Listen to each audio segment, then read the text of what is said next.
عشرات المغاربة تم اختطافهم من طرف جماعات مسلحة بتايلاند، واللي خالف الأوامر ديالهم كيتم الضرب ديالو والتعذيب ديالو.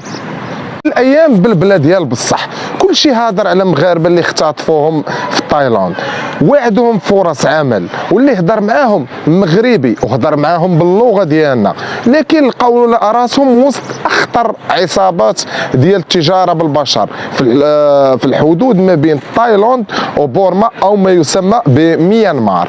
ولد مغربي من بعد ما عطاوه هاد الجماعات انه يهضر مع والديه باش يدبر لهم على الفديه اللي هي مبلغ كبير، خاطر بحياته على ود باش ينشر هاد القضيه ووضع ستوريات فيهم معلومات على شكون داهم وفين بلاصه مشاو، علاش هاد الايام راهم بالبلا ديال بصح، وكل شيء داوي على هاد المغاربه اللي تم الاختطاف ديالهم.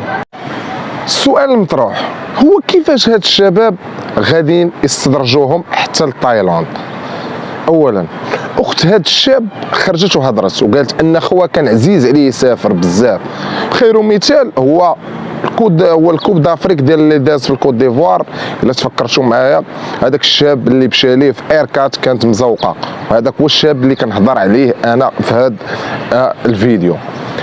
من بعد قالت ان خوها مشى لتركيا في السياحه وتعرف على واحد السيد اللي سميتو الحاج. هذه هي المعلومات اللي كدور، ان غير سميتو الحاج ما عليه حتى شي معلومه اخرى. وهذا الحاج هو اللي قال لي غنساعدك باش غادي تمشي فرصه عمل لتايلاند، ومن قبل عاوتاني باش مشى النمسا. وهذيك الشركه اللي غادا تخدمهم قالت لهم ان خاصك تكون عندك مع الانجليزيه ويكون عندك مع الاوكوميرس اللي هو التجاره الالكترونيه، وتخلص بصالير اللي زوين 20,000 دولار. تصوروا معايا 20,000 دولار اللي هي 20 مليون مغربيه شهريا. اي واحد غيسمع بحال هذا العرض غيكون تغرق وما يمكنش ترفضه، خصوصا اللي كنوصل لك الفكره واحد اللي هو مغربي. هاد الشاب مشى لماليزيا اللي جلس فيها 4 ايام بين ما تخرج ليه الفيزا ديالو. ملي خرجت الفيزا هو يشد الطريق لتايلاند. من بعد وصل لتايلاند تلقاو ليه بواحد السياره اللي فاخره وداو احسن اوتيل زوين وقدام القنصليه ديال التايلانديه، زعما باش اي واحد يتيق وغيقول انني راه غادي بخير، ما غيكون حتى شي مشكل حتى شي حاجه. قالوا لي استراح مع راسك هنايا، من بعد غيجي عندك واحد السيد هو اللي غيديك للبلاصه اللي فيها الخدمه.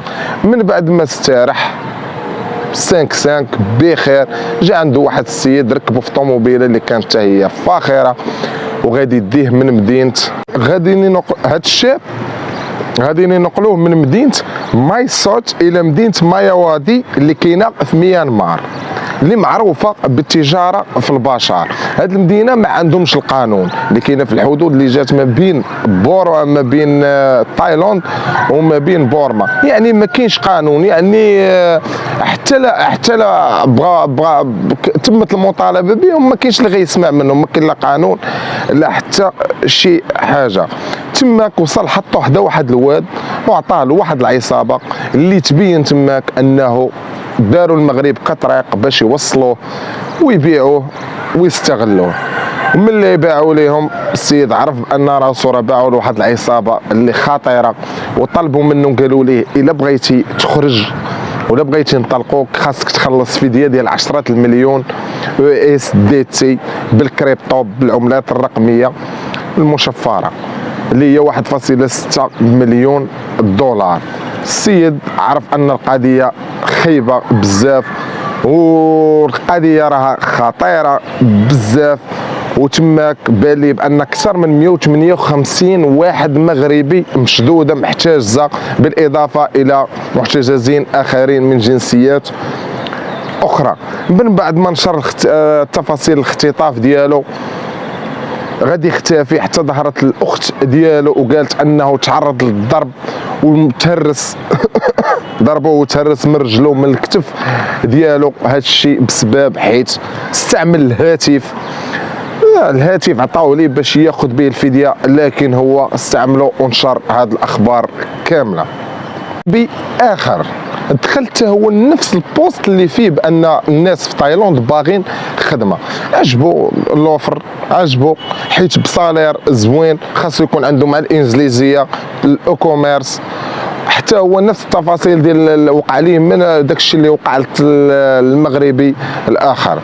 وهذا المغربي اللي وصل ليه حتى هو الفكره وشرح عليه شنو كاين في لوفر، دار جروب ديال الواتساب ودخل فيه هادوك الدراري مع الشناوه اللي غيشرحوا ليهم اشنو خاصهم يديروا باش يمشيو يخدموا عندهم في تايلاند، اللي الشرط الاساسي هو اللغه الانجليزيه والاوكوميرس. من بعد غيديهم من ماليزيا لتايلاند، وقبل ما يمشيو من الدار البيضاء لماليزيا، وفي ماليزيا شدوا ليهم اوطيل قدام القنصليه، زعما بحال راه ما كاين حتى شي مشكل بخير. قالوا لهم غتبقاو 4 ايام 5 ايام في الاوطيل بين ما خرجت لكم الفيزا. هنا الدراري دخلهم تخوف، كيفاش 4 ايام 5 ايام؟ واش حنا مختطفين؟ واش غتكون شي قضيه فيها شي حاجه؟ هنا الدراري خافوا بزاف. من بعد واحد السيد كيعرف واحد السيده كيعرف اما انجليزيه، هضر معاه شرح لي الموقف، قالت لهم فين غاديين؟ قال لي راه حنا غادي يديونا لتايلاند وغنخدموا التجاره الالكترونيه. قلبت على داك الشيء، قالت لهم هذا الشيء راه خطير بزاف، وهذه راه عصابه، وميانمار ما كاينش فيها القانون اللي جات بين الحدود، وتايلاند راه كيتاجروا في البشر وغاديين يستغلوكم تماك. جوج ديال الدراري تيقوا هضرتها، رجعوا من ماليزيا للمغرب. جوج عاوتاني لغد الصباح حتى ما رجعوا، يعني 4 اللي فلتوا رجعوا في حالهم، والبقيه اللي ما تيقوش وكملوا الطريق لتايلاند. الدراري اللي مشاو واللي ما تيقوش الهضره ديال هذيك الفتاه الانجليزيه، مشاو وقع لهم موقع ولقاو راسهم مختطفين، واللي ما دارش يا ويلو اللي ما دارش داك الشيء اللي كيطلبوا منه، ولاو كيستغلوهم، كياخذوا بهم ديك الفديه ديال 10 المليون يو اس دي تي، واللي ما بغاش كيتعذب مزيان وكياكلها مزيان في عظامو، الله اعلم شنو ممكن يوقع ليه. ولاو كيستغلوهم حتى هما، بحال مثلا انا داوني واستغلوني وعطيتهم الفديه، كيشدوني عندهم تماك، كنولي نستقطب ليهم دراري اخرين، وهذوك الدراري اخرين حتى هما كيجيبوا بنفس الطريقه اوكي يطلبوا منهم الفديه. يعني ولات بحال الشبكه رقميه، شبكه خطيره، شبكه اجراميه كتستقطب الدراري من مختلف الجنسيات وكتنصب عليهم باش كتربح على ضرهم الفلوس باسم التجاره الالكترونيه.